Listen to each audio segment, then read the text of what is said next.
اعوذ باللہ من الشیطان الرجیم بسم اللہ الرحمن الرحیم۔ السلام علیکم۔ 8 مارچ کا دن اس ہستی کو خراج تحسین پیش کرنے کا دن ہے جسے دنیا عورت کے نام سے جانتی ہے۔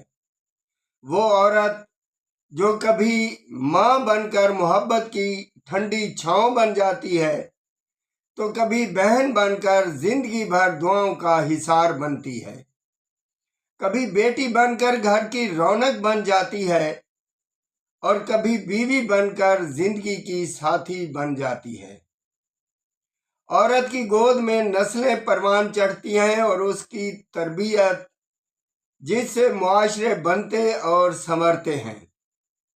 قرآن کریم ہمیں یہ پیغام دیتا ہے کہ مرد اور عورت دونوں ایک دوسرے کے لیے سکون کا باعث ہیں، اور حضور اکرم صلی اللہ علیہ وآلہ وسلم نے فرمایا، تم میں سے بہترین وہ ہے جو اپنی عورتوں کے ساتھ بہترین سلوک کرے۔